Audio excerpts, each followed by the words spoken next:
Well, greetings and salutations, everybody. Welcome back once again, for the very first time, to the Farts and Crap Show, where today, as per usual, it's your host, Andrew, here with more Tales of Zestiria for you guys. Today is going to be part 25 in my playthrough. Hope you guys are all having a great day, and honestly, I really hope with this series, like, I hope some of you guys have found this interesting, enough to the point where you actually pick it up for yourself,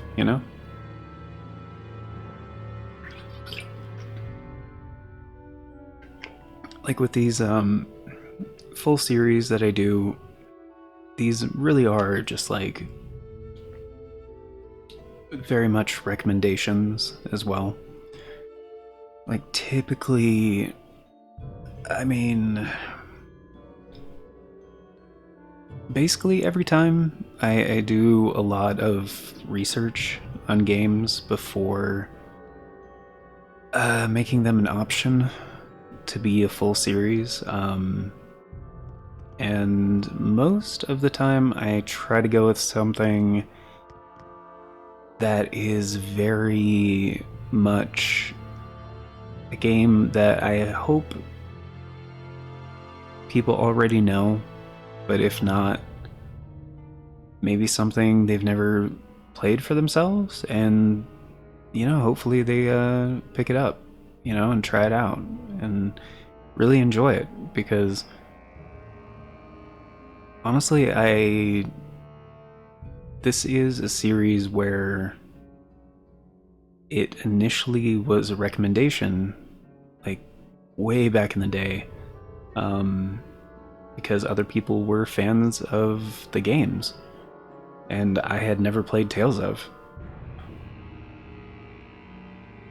And I was like, wow, this is like so critically acclaimed, and like all these people are saying that it's weird how I haven't played these games before. And I was like, these are friends. I have no reason to assume that they're wrong, and it's Namco. I love Namco. But at the time, like, I hadn't played the series at all. Like, I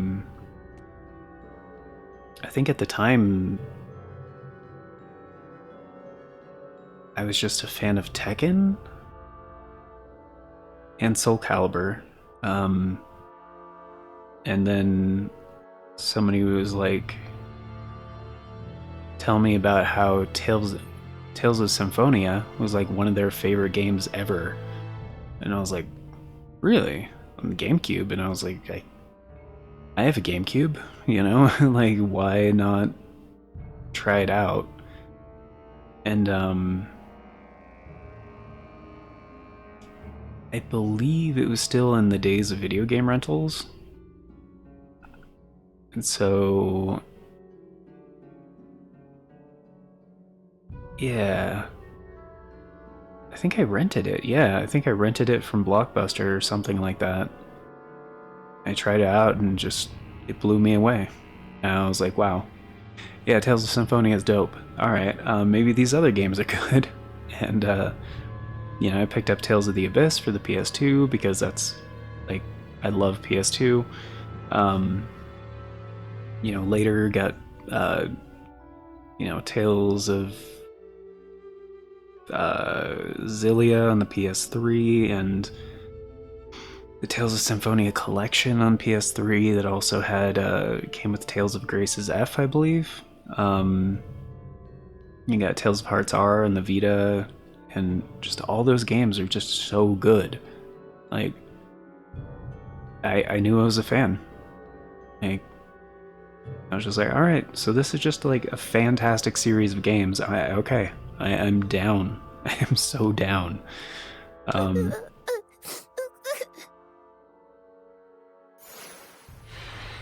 But yeah, for the longest time, I had never played this one, which in this last generation, yeah, like I mean, PS4 was like fantastic. Like the library again was like so good, and like Sony really learned why the PS3 had such a terrible launch, and really did not work on the momentum they had with the PlayStation 2 at all. I mean, by the end of the PS3 generation, they definitely had momentum and brought that into the PS4 generation, which really played to their favor. And so they tried to do that even better with the PS4 to PS5 generation, and they did. Um, Aside from economic problems and not actually being able to meet the demand for the console, that was But even with those challenges, it's still it still went over very well, especially like critically and the fans and everything.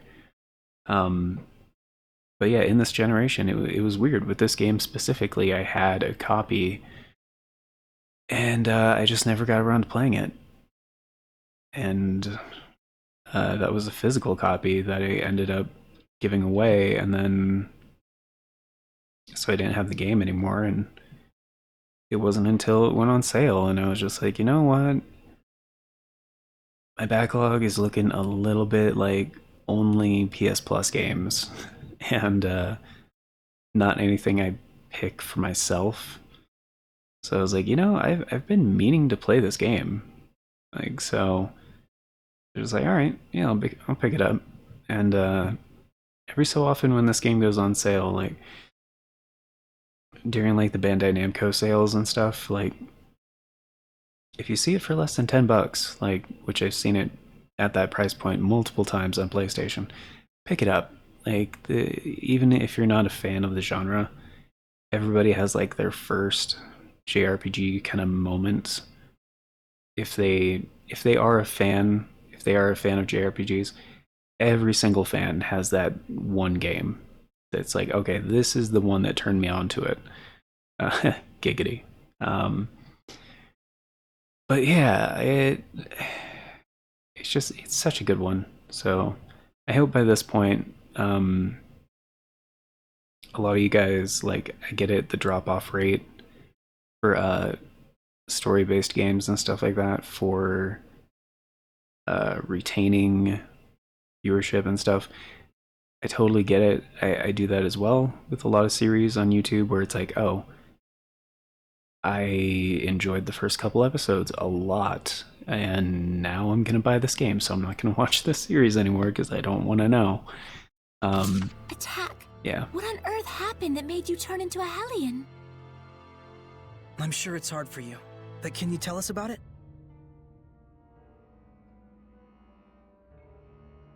Well, I've always had a real big thing for art, you know?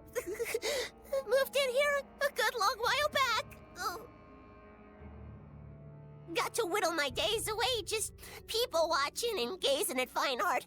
I wasn't worshipped or nothing, but I weren't lonely neither. Sounds like a good life. I was happy. Real happy.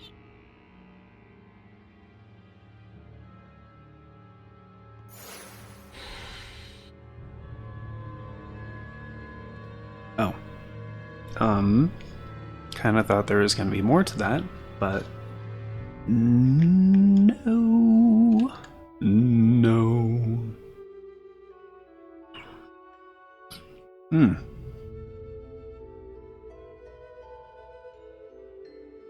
So the game aside, the game itself.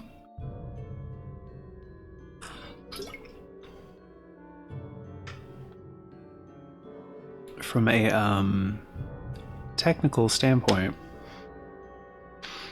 we got some new stuff in this episode, and the main one I want to talk about is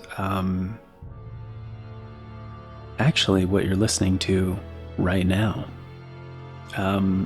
Not the game music and audio, but how I'm doing my audio, the microphone audio. So I moved some stuff around, kind of optimized my kind of like, what do you call it?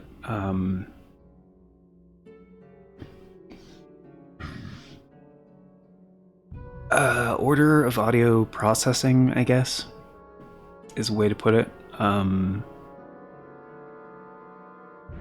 So the way it's like a chain, my filter chain, I guess would be a way to put it. So it's a little bit different now. So the resulting audio is a little bit, it's more normalized, which kind of did away with like the compressor kind of thing that I was using, and like instead of like I'm using a modified limiter, which also has some, I guess also is a type of compressor. Anyway, it's a little bit different now, and I think it sounds better overall. So this is probably what I'm going to be using going forward, and honestly, I hope you guys like it. And for how it is right now, this is basically optimized. Like for a while, I've been wanting to pick up like kind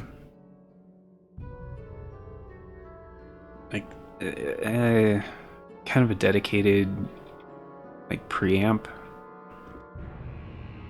before passing my microphone audio into the mixer, but it's honestly kind of expensive, and I've been kind of broke lately. I was gonna pick one up a while ago, and then September happened.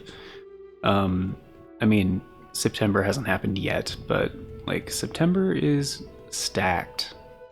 Like August, September, like there's so much shit coming out. I mean, just stuff, not like literal shit. Like, just real quick, like we have. When are you guys gonna be seeing this? Not for like a week. Okay. So like lately we had Armored Core 6 release, and I've probably been obsessing over it.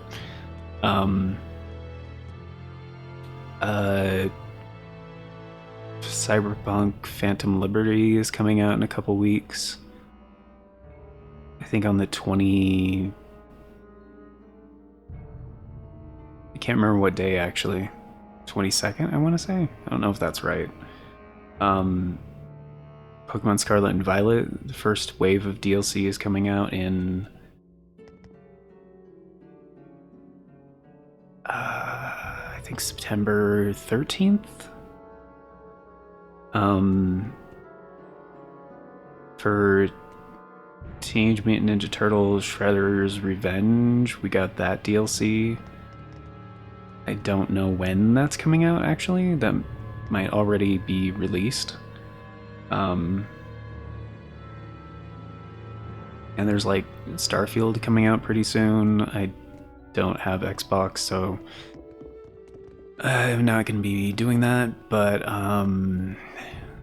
that's a big one that a lot of people are excited about.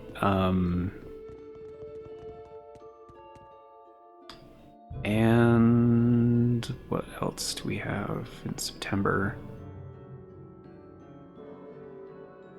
I'm sure there's other notable things as well. I can't think of any right now.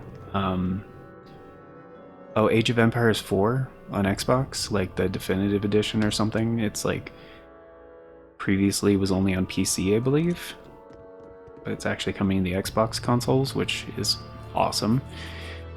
Which again, that was another thing that a while ago I was going to get an Xbox, and then that kind of fell through. I couldn't do that anymore because again, things coming up and being broke and blah blah blah blah.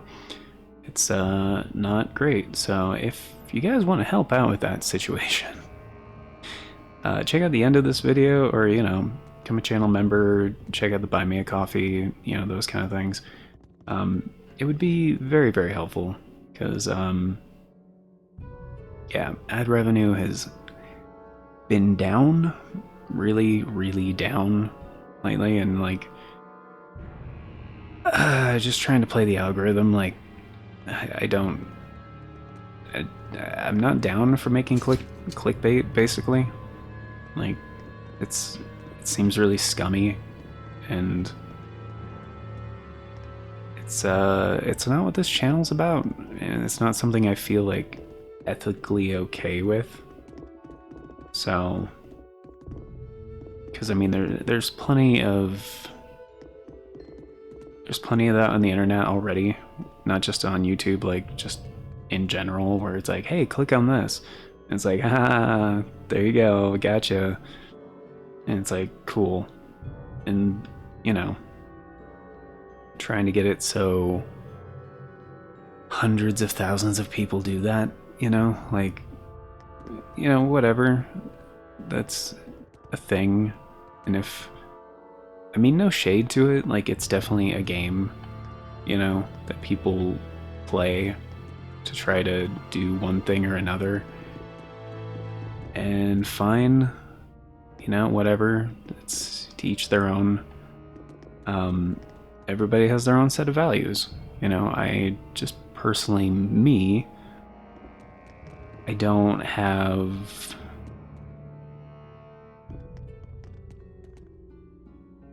the capacity. I'm personally not okay with doing it. Like, I try to be as straightforward as possible with my content and be like, informative and do what I can with the... Oh, it is not a set effect. It actually does react like stained glass. Oh my goodness. What? That is awesome. I was curious if that was like just pretty or if it was like actually reacting with the light behind it. And it is. Oh, that's really cool. No wonder it looks so good. Huh. Anyway. Man, that is cool. Okay, it is in like a set position too. That is great.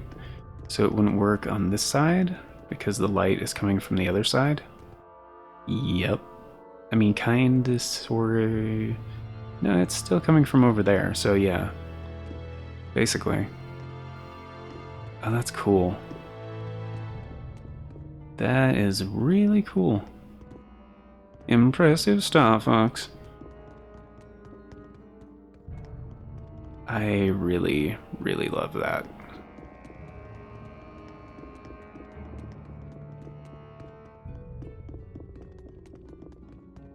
Wow. Just wow. It's one of those things where it just kind of looks good passively while you're running around doing stuff. But then you actually take a minute to really look at what you're looking at. And then it just is... It gives you a new appreciation for it. Like, that's really cool. Anyway, how did I get on that topic? Sorry, I get completely sidetracked. Getting waffle. I forgot to make waffle.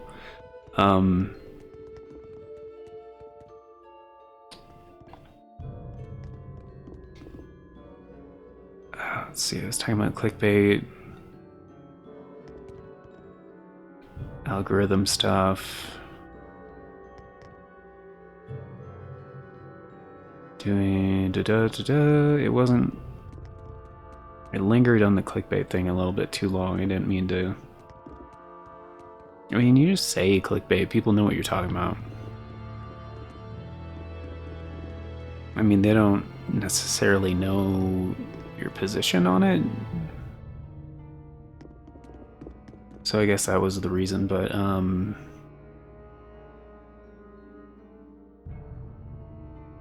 oh, September being stacked.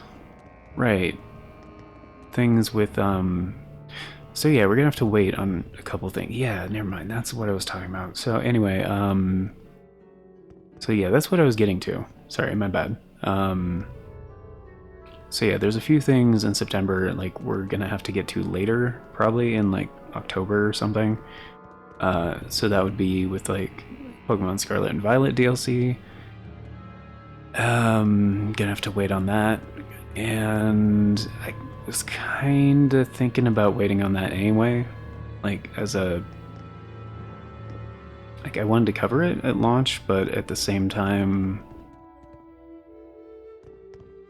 it probably is for the best that people actually, because you got to vote with your wallet when it comes to like developers and publishers. Well, not developers, but like publishers, like pushing out certain games and stuff, like if they're unfinished or just kind of in general not up to what the fans expect from that particular franchise or developer, publisher. So like Game Freak, like honestly, I think if nobody bought the DLC on launch day, it would be really good for the company.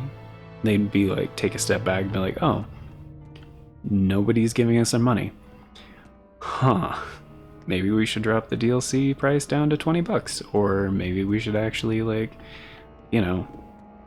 put more effort into making sure these games get the attention they deserve, and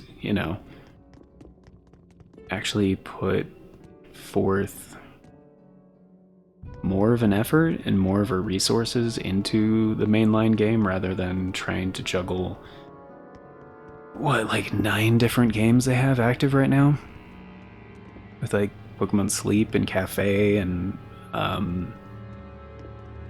Pokemon Unite and Pokemon Masters EX and Pokemon Go.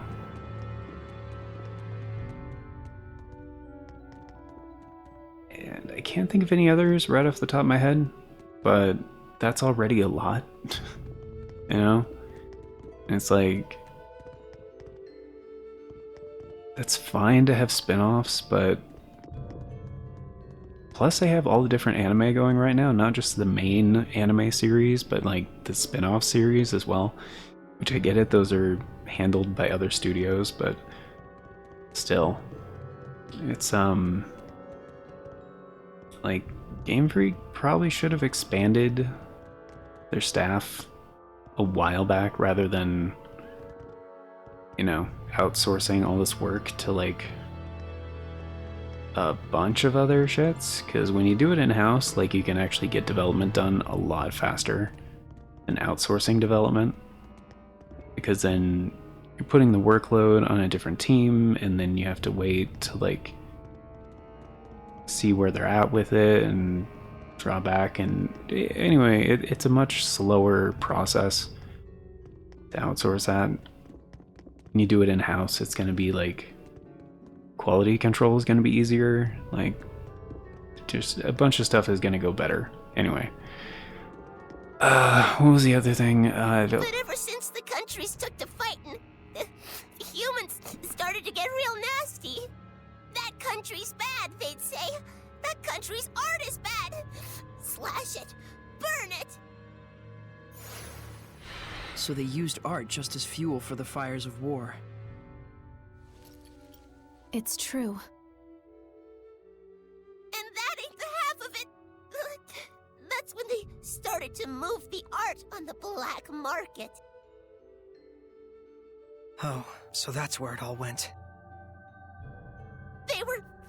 laughing and clutching their money in their grubby little hands. Hooray for war! Hooray for profits! I got so mad, so dejected, I felt my anger bubbling up, but I was beyond caring. And then... that's when I became a Hellion. It's not your fault, Attack. Thanks, son. I appreciate it and all, but I'd like to be alone for a little while.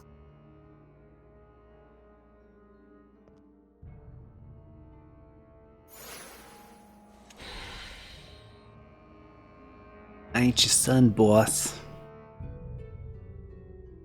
Oh, look at you, such a smooth talker. Anyway, what was the other thing? Oh, right, just Game Freak. That. Yep.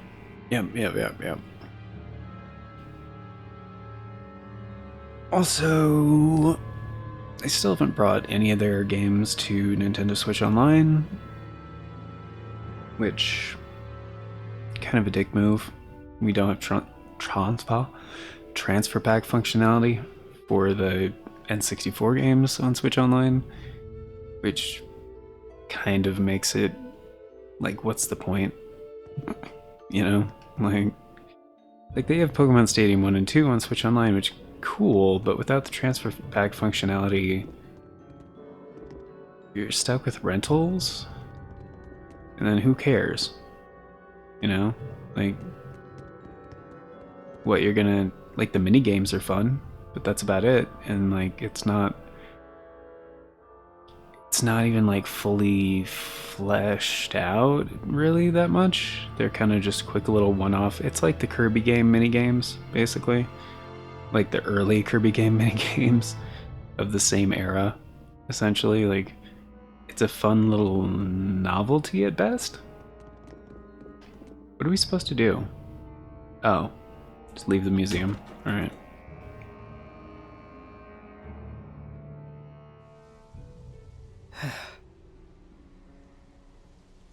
Never thought that the source of all that malevolence would be the love of art. Yeah, that was unexpected. It's the Kingdom of Highland that caused Attack such pain. If only I had been able to do something. Malevolence can come from anyone's spirit. Especially when that spirit holds hate for other people. And for us Seraphim, the influence we receive from the vessel in particular can be a danger. So if I started generating malevolence, it'd put everyone in danger? All of us could become Hellions. Why does she sound like that?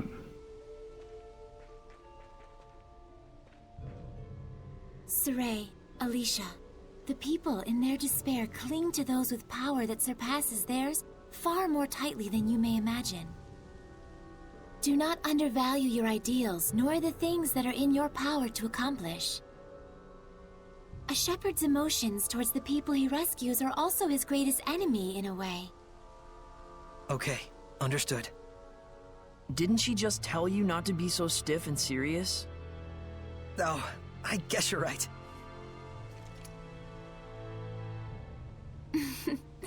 But I suppose I don't need to worry. Okay.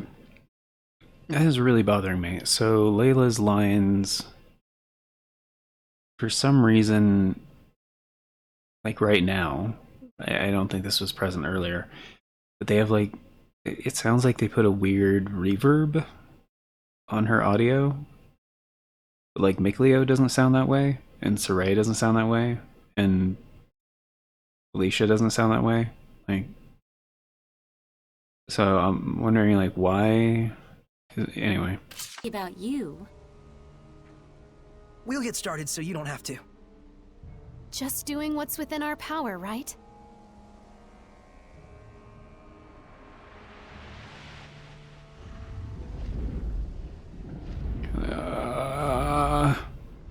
It's gorgeous. Damn gorgeous. The way they did, especially when it's like cloudy, like the way they rendered that in this game just looks fantastic. Absolutely love it.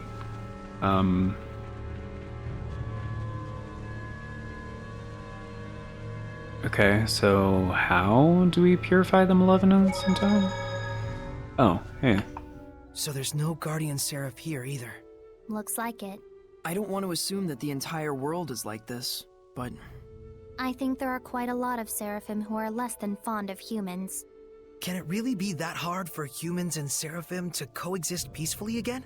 Do you really think that could happen? Must be nice living in a fantasy world. it isn't necessarily just a fantasy. But look at the reality. I understand that it may be difficult to achieve, sure. But in reality, there was a time like that in the past. There are records in the ruins and in the Celestial Record. When is this past you're referring to? Long, long ago. But even now, there are seraphim like you, Edna. Huh? And we figured out that we could bring back the blessing as well. Yep. I think this is a step towards coexistence with the seraphim and humans. I'll be counting on you, Edna. Selfish as ever. That's why I can't stand humans. Get used to it. Selfish types everywhere. Jeez.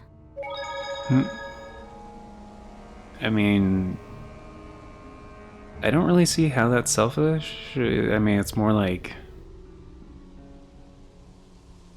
I mean, in a way, like if you're trying to be selfless, I guess, and you're counting on other people to help you with your altruistic goals. Yeah, I mean, I could see that perspective, but that's not where...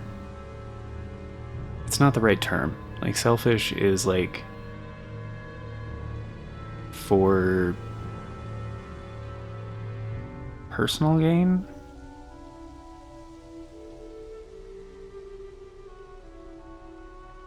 I mean, I think it... Yeah, right? It has to be for personal motives. But that's not Sorei's goal at all. But I can see how it would seem that way, I guess, from Edna's point of view.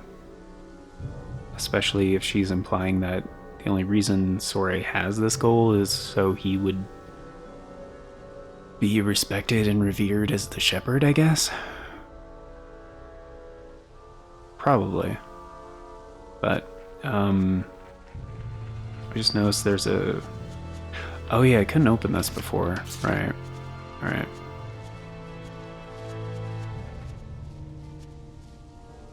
There's nothing back here either, okay. Alright, what about on the other side? No. Right. It's just, I know I pointed this out before, but if there's like an oddity on the map, which I guess it's like easier to tell when you pull up the expanded map, it's just worth checking over there, see if there's something. I mean, they say purify the malevolence from Merlin. I have no idea how we're going to go about doing that. I thought that was the point of going into the museum. Which, I mean, still didn't find that library, so I have no idea. Oh, is it? It's probably going to be the same strategy as before with, what was the name of the town? Lady Lake? Where we have to find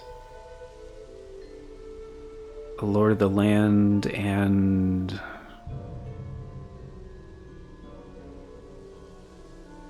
something...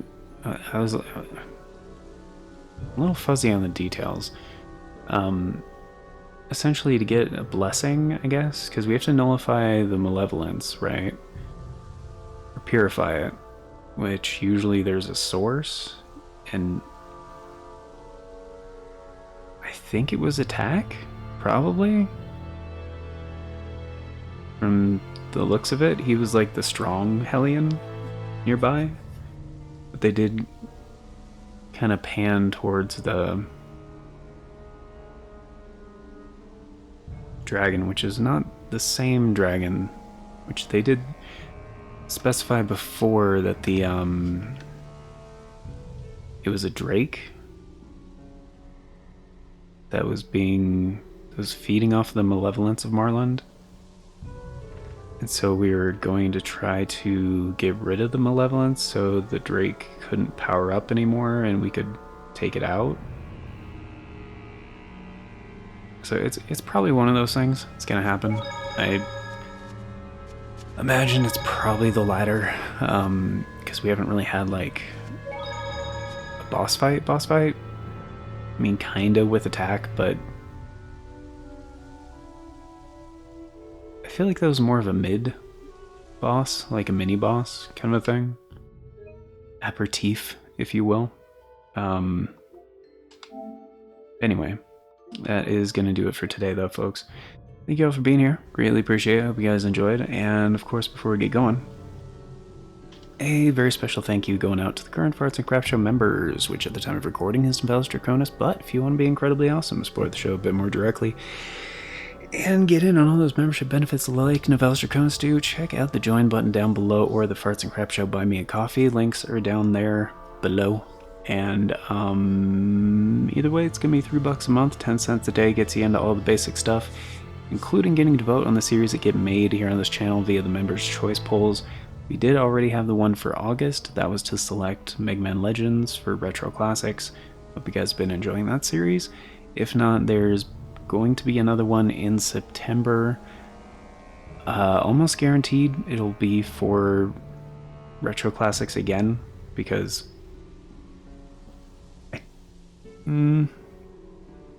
what episode is that on? Yeah, I've recorded up until Mega Man Legends Part 11, and based on the pacing of the game so far, I really doubt there's going to be more than 30 episodes of that series. So yeah, it will likely be for the next Retro Classic series. But yeah, thank you all for being here, guys. Greatly appreciate it. Hope you enjoyed. Until next time, take care, and I hope you all have a beautiful day.